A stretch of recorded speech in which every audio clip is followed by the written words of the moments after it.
Hola, ¿qué tal amigos? Bienvenidos a un nuevo capítulo de Línea Abierta en Estudio. Hoy tenemos un capítulo muy especial porque tenemos una invitada muy relevante, con mucha historia y sobre todo con un tema que es en realidad contingente y que nunca va a pasar de moda hasta que no empiece a tener soluciones. Estamos con nosotros en esta oportunidad, nos acompaña la huerquén mapuche Ana Yao. Ana, bienvenida aquí a este espacio de Línea Abierta de la Universidad del Biobío. ¿Cómo estás? Bien, Chaltomay, Marmari, Marmari, saludar, buenas tardes. Sí, gracias por el espacio que estamos acá, así que hoy día esperamos compartir más. Yo ya he estado, esta es la segunda vez que me invitan acá en la Universidad del Biobío en Chillán, por lo tanto esperamos colaborar y contribuir para lo que se requiere, ¿no? Bueno, empecemos primero con huerquén. Huerquén, estábamos hablando afuera de cámaras que es como una especie como de mensajera, como el nexo que existe entre el pueblo mapuche y las demás comunidades. Expliquemos eso, empecemos por eso. Bueno, así es, el huerquén efectivamente es como el mensajero, el que lleva la palabra, el que trae la palabra. En algunos momentos también nos toca decidir algunos temas, que son temas complejos, que traemos los mensajes ya sea de nuestras autoridades ancestrales, llámese Lonco, llámese Machi, llámese Yempín, o también la misma directiva que hoy día, de acuerdo a la ley indígena, la 19253, existen las directivas, podemos formarla entre comillas, donde está el presidente, secretario y tesorero. Entonces, a mí la verdad es que siempre se me ha designado como esa función. No sé si yo creo que soy buena mensajera, soy buena worker. Haces bien tu papel. Sí. Vamos a leer un poco para las personas que obviamente no tienen, o sea, no la ubican mucho en el contexto. Y resulta que tú eres de la Organización Nacional Mapuche, ATMAPU. Sí, ¿cierto? así es. Participaste como una de las consejeras mapuche ante la Corporación Nacional de Desarrollo Indígena, CONADI. Electa por la gente. Electa por la gente. Así Durante es. el segundo gobierno de la presidenta Bachelet, Ana fue una de las principales dirigentes mapuches que luchó y firmó el acuerdo de la nueva imperial junto al entonces candidato presidencial Patricio Aylwin. El 89. O sea, estamos ya hablando de historia, lleva bastante tiempo en esto. Y esa reunión logró algo que yo creo que es muy histórico, que fue la primera ley indígena. Así es. Que se consolidó la primera ley indígena que ratificó a Chile como un país multicultural, conformado por pueblos originarios. Eso podría ser como un breve resumen de lo que has logrado hasta el momento. Imagino que han sido muchas otras luchas, pero empecemos por eso, por lo de la ley indígena, porque eso empezó muy poco después de la época de la dictadura. Así es.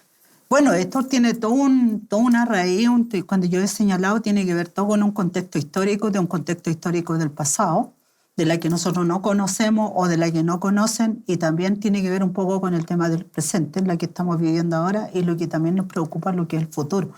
Cuando hablo de la historia, prácticamente, bueno, aquí mismo estamos en esta tierra que es como el centro, ¿no? Podríamos decir, del Guaymapu o del pueblo mapuche, donde incluso O'Higgins también reconoció en 1819, reconoció la existencia de del pueblo mapuche, incluso de nuestros líderes, que es Leutraro, Lautaro, Calfolicán, que es Caupolicán, Fresia, Tehuala. Entonces, desde ese momento, por eso es una historia que se viene como para poder entender por qué existió el compromiso de Imperial en el 89, con don Patricio Aylwin cuando era candidato presidencial. La verdad es que yo sigo perteneciendo a la organización. Hoy día hay varias organizaciones mapuche, la cual es respetable porque el pueblo mapuche se organiza territorialmente, y en ese contexto tampoco podemos decir por qué tantas organizaciones. Entonces, en el tiempo de la dictadura, el fines de los 78, 79, se creó la organización Mapuche ATMAPU con los nombres Centros Culturales Mapuche de Chile. En aquellos tiempos, ¿por qué? Porque a mediados de los 75, 76 se empezó a hablar de que iban a haber decretos ley de la que nosotros como mapuche nos iban a desaparecer por decreto, valga la redundancia.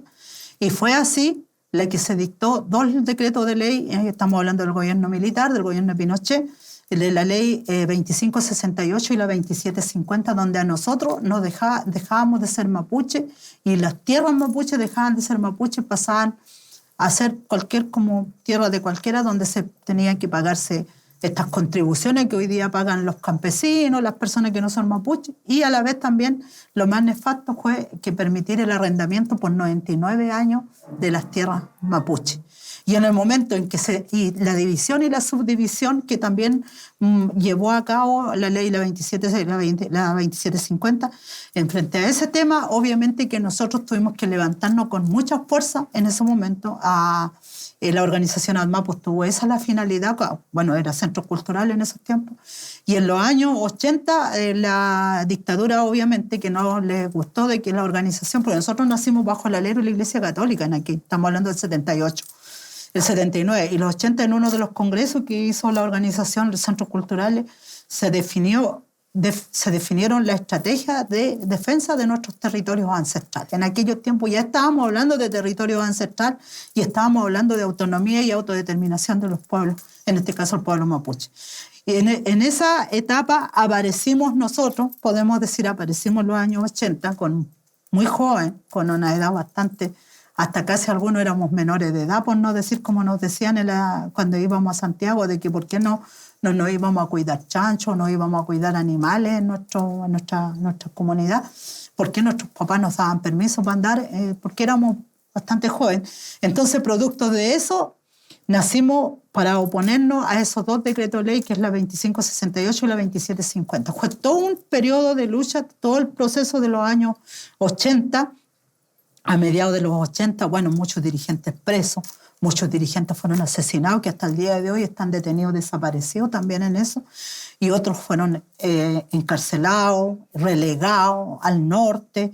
Entonces, fue todo un proceso, como vuelvo a decir, y obviamente que cuando vino todo este proceso político, la cual se empezó a vislumbrar que había que luchar por una democracia, entre comillas, esta democracia que en aquellos tiempos, no sé, no quiero decir que era muy iluso, sino que confiamos que se iba a dar.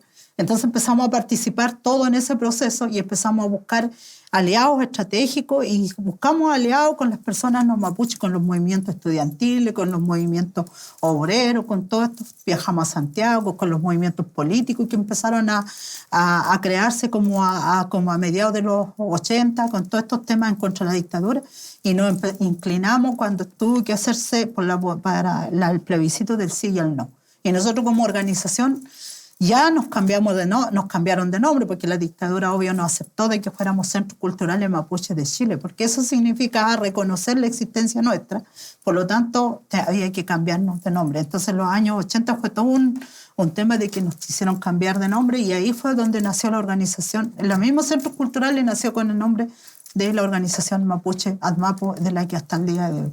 Y bueno, y ADMAPO tiene más contenido, porque es la forma, el carácter, y MAPO es tierra. Entonces, igual le pasamos, como podríamos decir, pese a toda esta inteligencia, entre comillas, de la dictadura, nosotros también, por eso el pueblo mapuche siempre somos un pueblo estratégico y somos un pueblo inteligente. Y que lograron sobrevivir a un periodo que pudo haber sido desastroso, muy difícil. Por así en lo decirlo. Que yo siempre he dicho últimamente, ahora como recién veníamos recordando el triunfo del no, donde muchos actores de la que han sido un gobierno durante los 30 años, porque ya llevamos 30 años desde ese proceso, en la cual para esta fecha se acordaron, pero tiempos anteriores fueron gobiernos y no se acordaban mucho que no habían cumplido frente a la demanda que se planteó en esos tiempos, tanto desde el punto de vista de los derechos humanos, desde el punto de vista del estudiantil y desde el punto de vista del pueblo mapuche. Ahora, bueno, como es oposición, entonces había que salir. Entonces, en esos tiempos, cuando nosotros,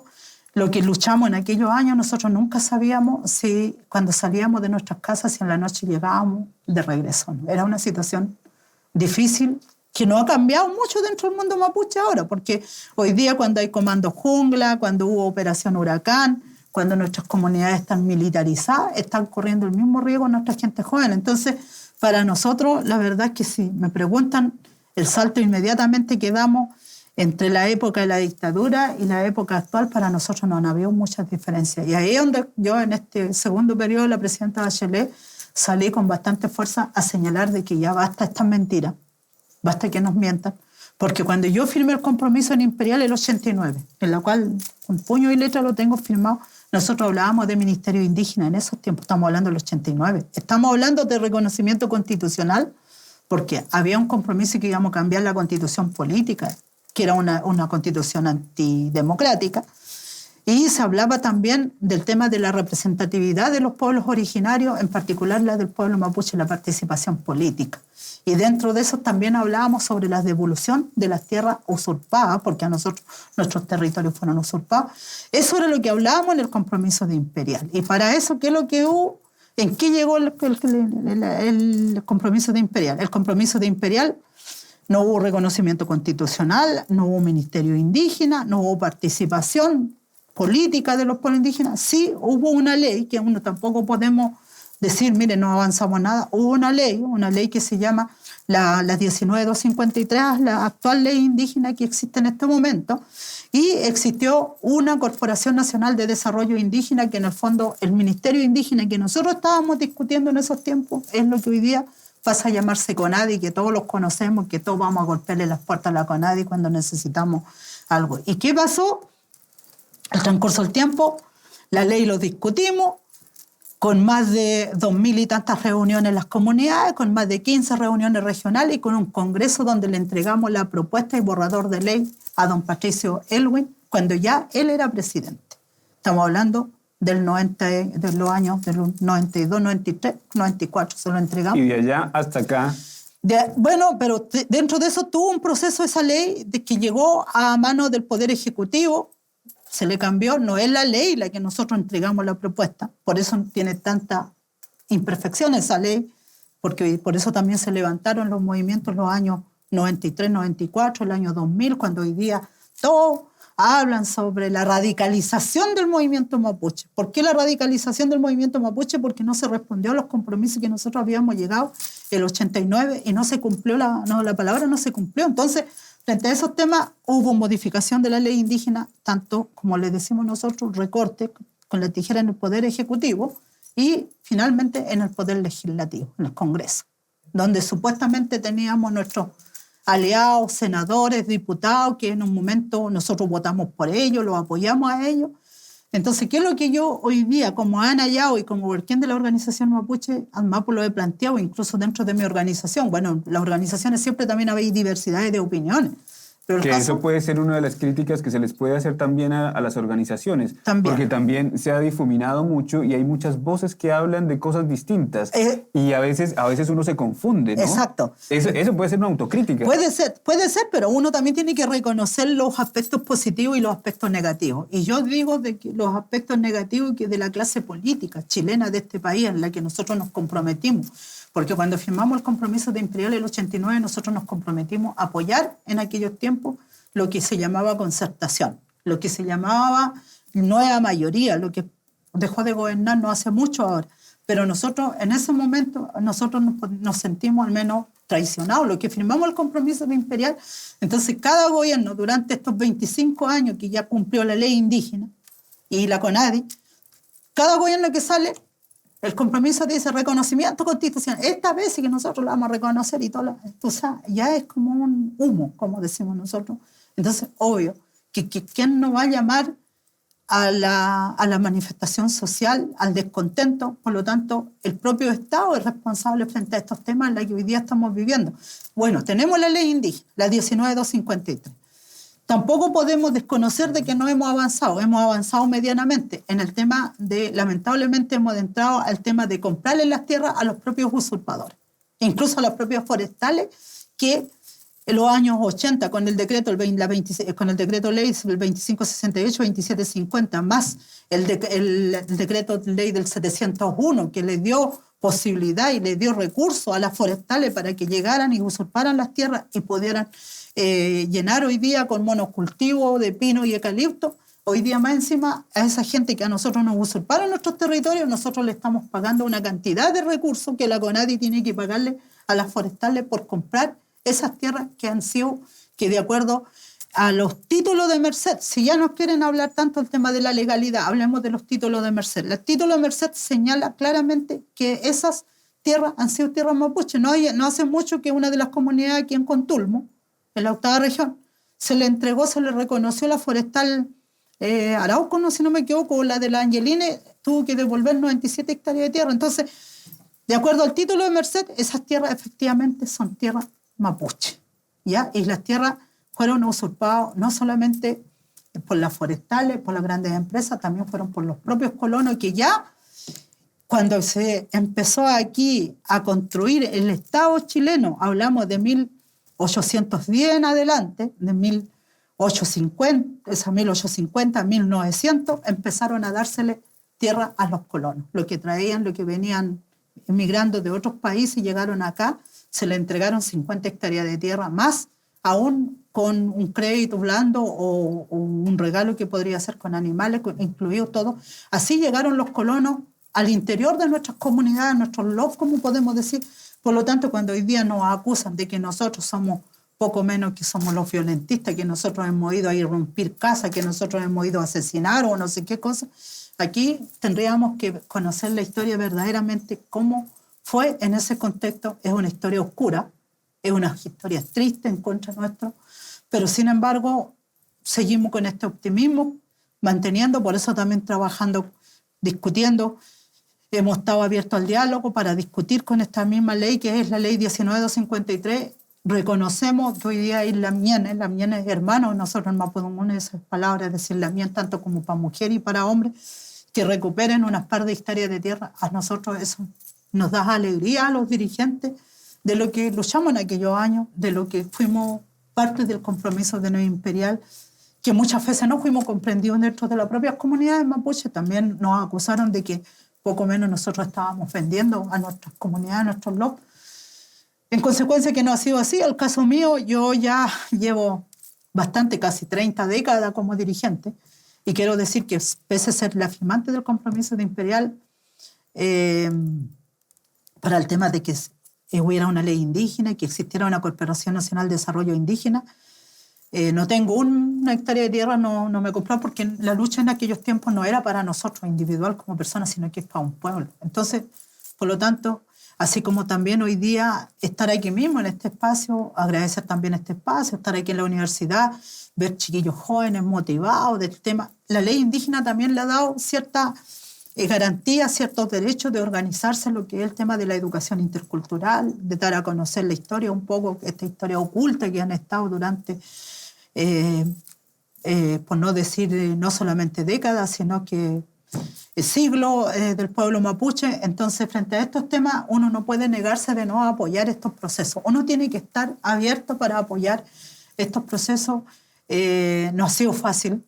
Usted, eso ya está más que sabido. Nosotros hemos sido acusados de diferentes formas. Nuestros abuelos, nuestros padres fueron acusados de flojos, de borrachos. Así que se ha querido estigmatizar a este pueblo, así como decirle que somos. Después, el resto, que a lo mejor la época mía, no sé, podemos decir que yo también vengo donde a mí me prohibieron hablar en Mapudungun en el colegio. Yo fui la persona que sufrí cuando yo hablaba en Mapudungun, llegaba ahí y me prohibían hablar en Mapudungun. Pero hoy día, esta nueva generación, hoy día nos alegra cuando hay colegio, cuando hay jardín, que están motivando para volver a recuperar el Mapudungun, hablar el Mapudungun, volver a motivar lo que es nuestra identidad mapuche. Entonces, en ese contexto puedo decir que hemos cumplido una parte y una misión.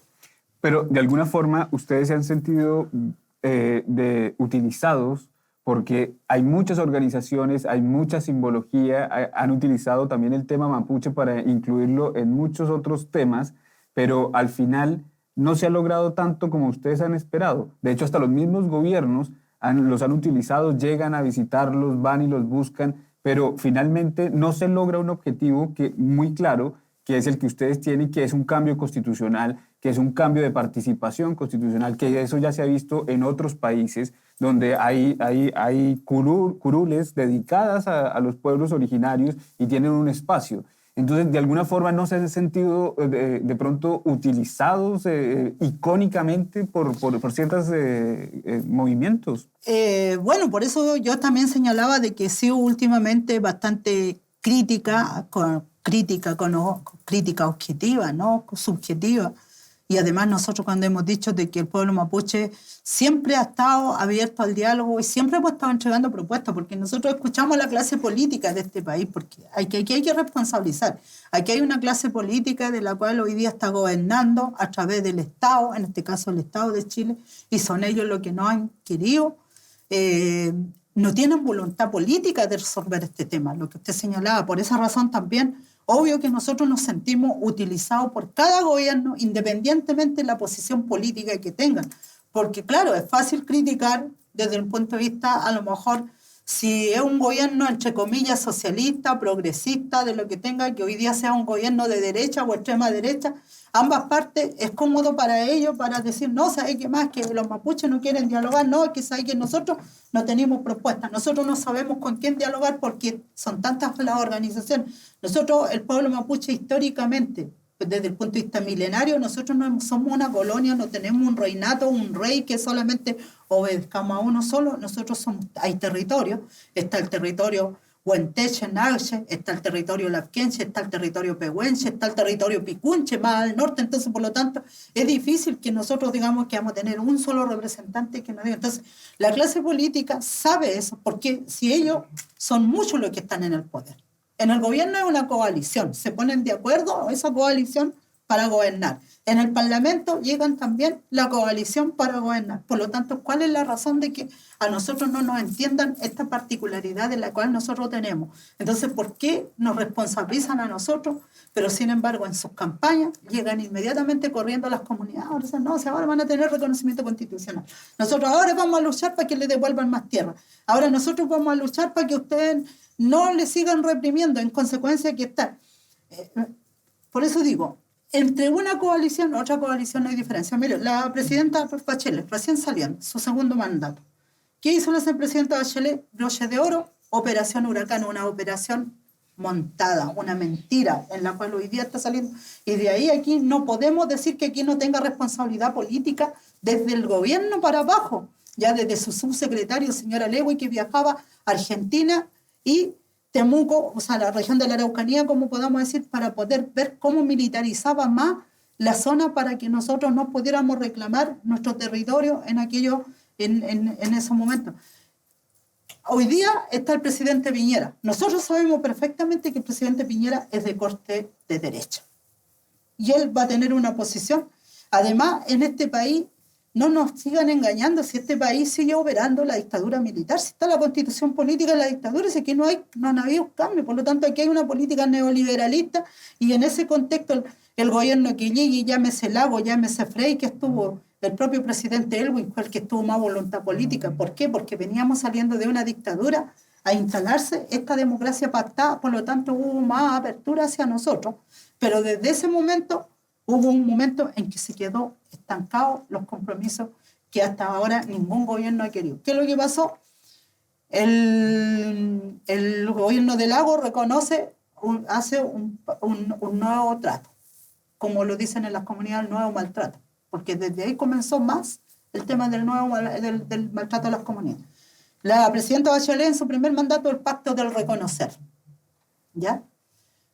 En su segundo gobierno, la presidenta Bachelet, lo que había avanzado unos par de metros o centímetros, que queramos decirle, retrocedió los mismos metros o centímetros para atrás.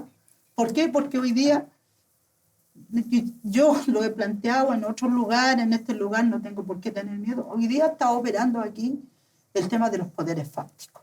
Y los poderes fácticos hoy día son las grandes empresas, son los poderes económicos.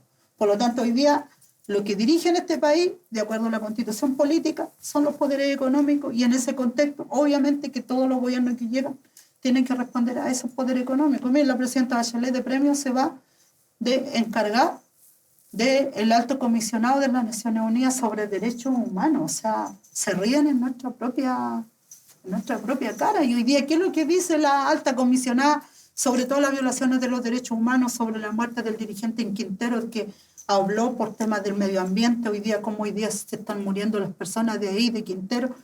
No tuvimos la alta comisionada de derechos humanos hablando sobre ese tema. ¿Por qué? Porque hay un pacto a nivel mundial, porque hoy día todos los efectos de cambio climático. Mira, hoy día nosotros aquí estamos sufriendo el efecto de cambio climático. Hoy día las lluvias, todos estos temas que se están dando hoy día es producto de la gran degradación del mal uso de los recursos naturales, el tema del medio ambiente, la biodiversidad. Hoy día estamos viendo cantidad de aves de las que vivían sobre el medio ambiente. Entonces el pueblo mapuche, ¿qué es lo que hace? El pueblo mapuche, cuando lucha y defiende el territorio ancestral, y el territorio ancestral, al interior del territorio ancestral están los recursos naturales, está el agua. El agua es vida para todos. Y el agua es vida para mapuche y no mapuche. Y este país, curiosamente, este es el país donde el agua tenemos que pagarlo, y es el agua más caro que tenemos que pagar, en consecuencia que estamos llenos de agua en nuestros territorios. Pero sin embargo hoy día las forestales, como estamos llenos de forestales. Yo me venía hoy día desde Temuco para acá. Y está lleno, sí. No, esto está lleno de forestales, no hay duda. Oye, pero una pregunta que te quería hacer. ¿Se han aprovechado los gobiernos, por así decirlo, todos estos gobiernos que han pasado desde el momento en que tú empezaste la lucha, esa división de pueblos mapuches para no lograr unificar una idea y aprovecharse de esa división y mantenerlos de alguna forma dispersos y no bajo una misma ideal? Obviamente, porque esa es una política de Estado que tienen, esta política de Estado de poder dividir para seguir reinando, como es el dicho popular, ¿no? Entonces, claro, hoy día hay estos proyectos asistencialistas que están llegando a través de PDTI, a través de INDAP, a través, llámese, de Corfo, a través de FOSI, a través de CONADI, la Corporación Nacional de Desarrollo Indígena, y ahí hoy día hay más. Incluso algunos de las clases políticas se han atrevido a tipificarlo entre los mapuches buenos y los mapuches malos. Los mapuches buenos siempre van a estar cerca del gobierno, van a estar ahí, lo van a andar trayendo, van a andar apoyando al gobierno que salga. Y esto es para todos los gobiernos, para todos los colores políticos me estoy refiriendo. Y los mapuches malos son los mapuches que estamos planteando que el tema de fondo no han sido capaz, no hay voluntad política de resolver. Si hoy día tanto la Declaración Universal de los Derechos Humanos, la Declaración de los Pueblos Indígenas, el Convenio 169, la ley misma, la ley indígena, será como sea la ley indígena, la 19253, viene a garantizar, nos viene a dar derechos, a garantizar derechos, donde dice de que aquí hay un reconocimiento que este pueblo sea un pueblo multicultural o plurinacional, como sea lo que dice el convenio 169.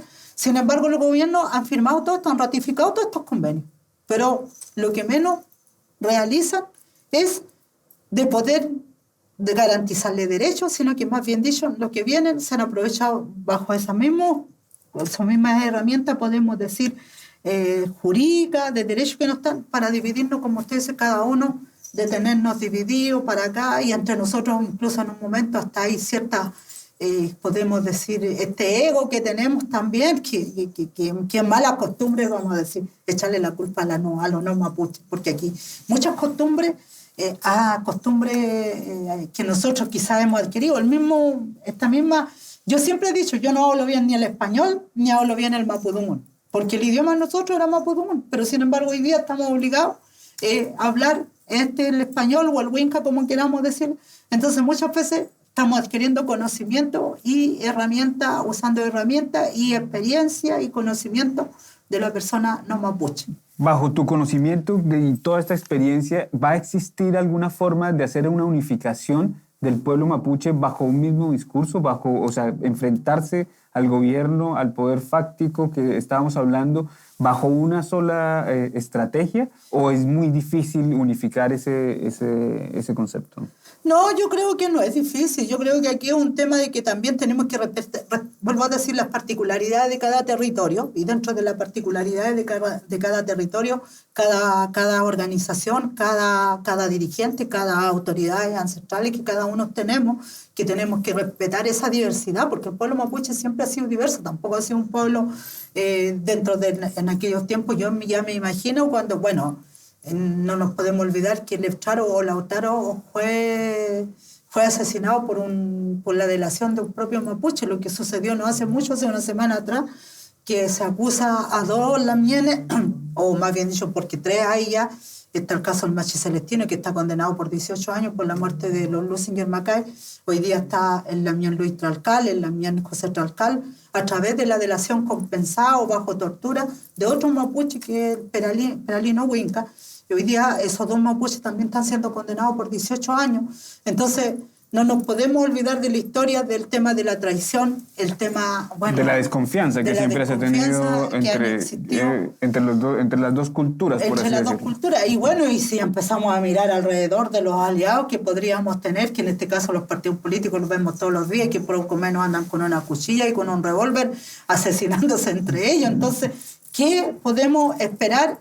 Nosotros sí, yo creo que nosotros vamos a llegar a un momento cuando a nosotros nos tocan el tema de territorio, porque hoy día el gobierno actual de Sebastián Piñera está planteando la modificación de la ley indígena, la ley 19253, y concretamente el artículo 13, el artículo que nos da cierta garantía y ciertos derechos a nuestras tierras, a nuestros territorios.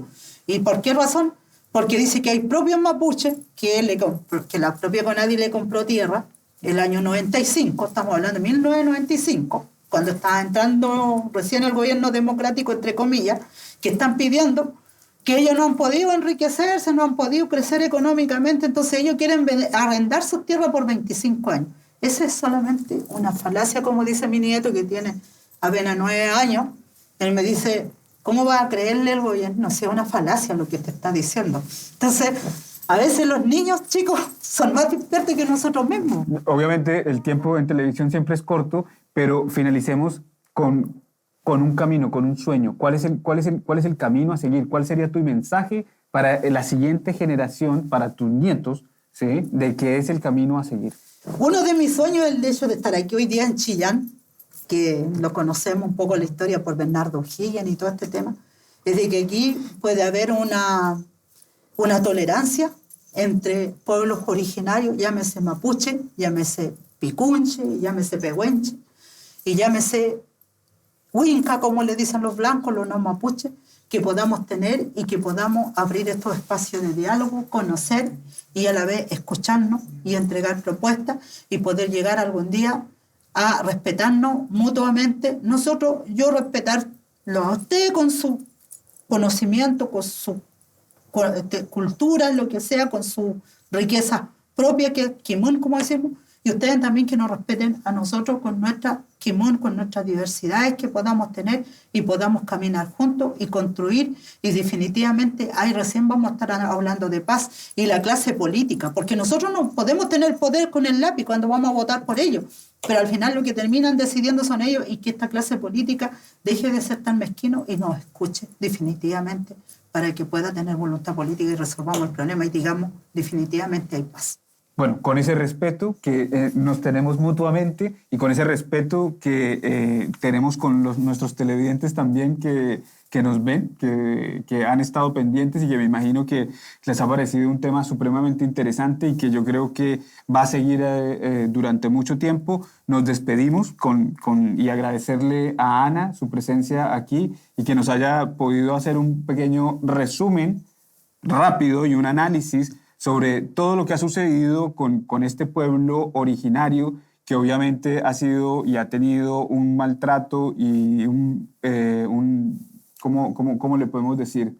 Como han querido exterminarlo, pero no han podido, y no van a poder. Bueno, o sea, sí, o sea, ha sido un camino muy difícil, ¿eh? Ha sido un camino muy difícil, y con esto nos despedimos y muchas gracias por acompañarnos y nos vemos en otro capítulo de Línea Abierta. Chao, chao. Gracias. Peucaya.